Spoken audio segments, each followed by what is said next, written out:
Unapotoa mwili wako kuwa dhabihu takatifu mbele za Bwana, ndiyo ibada ya kweli. Paulo anaambia Warumi 12:1, anasema ibada ya kweli ni kutoa mwili wako kuwa dhabihu. Kutoa mwili wako ni kusulubisha mwili kwa ajili ya Kristo. Unaitika usitembee katika tamaa ya mwili. Unaitika zinaa, unaizika. Unaitika tamaa, unaizika. Itika uteswe kwa ajili ya Kristo, kama vile Kristo aliitika asulubishe mwili wake kwa sababu apatie Mungu ibada takatifu.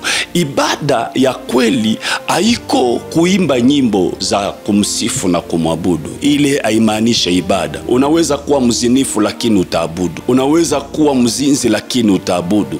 Unaweza kuwa mwizi na utaabudu. Unaweza kuwa mchawi na utaabudu. Lakini kupatia Mungu ibada iko tofauti na maabudu. Haleluya. Ibada ni kuitika usulubishe mwili. Haleluya. Na ndio maana utajikuta unaweza kuwa predikatere mzuri, uko na marevelation, lakini haujawahi kupatia Mungu ibada ya kweli. Kutoka yako kwenye madhabahu, kumbi wewe ni mzinifu mkubwa, wewe ni mzinzi mkubwa, wewe ni msema uongo mkubwa, wewe ni mtapeli mkubwa. Ile haijamaanisha kwamba wewe Mungu anakujua. Unaweza kufanya yale yote lakini Mungu hakujui. Kupatia Mungu ibada ni kuitika Kristo akae ndani mwako. Kama vile Paulo anasema kwamba msinitaabishe tena kwa sababu ndani mwangu nina chapa ya Kristo. Ukikuwa na chapa ya Kristo, unatembea kama Kristo. Mwenye ana chapa ya Kristo anafananishwa kama Kristo.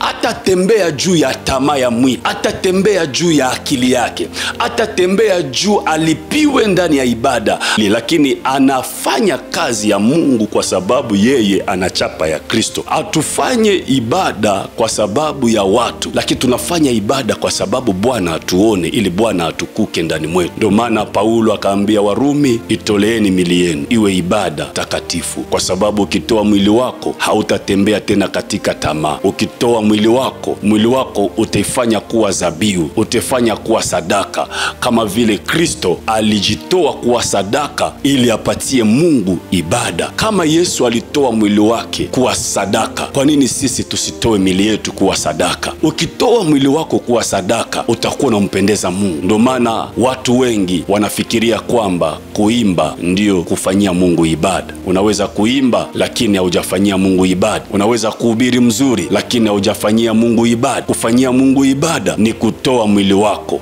Utoe mwili wako kuwa dhabihu, na wakati unapoitoa mwili wako kuwa dhabihu, Bwana atapendezwa na wewe, na mbingu zitakuwa zinafunguka kwa maisha yako, na harufu yako itakuwa harufu ya manukato. Sababu harufu yako ikikuwa harufu chachu, ujue kwamba ile ibada haikubaliwe na Bwana. Na tukisema harufu ni tabia zako, mwenendo wako, sababu Mungu wakati anapokuja kwenye ibada anasikiaka kwanza harufu ya wale wanaofanya ibada.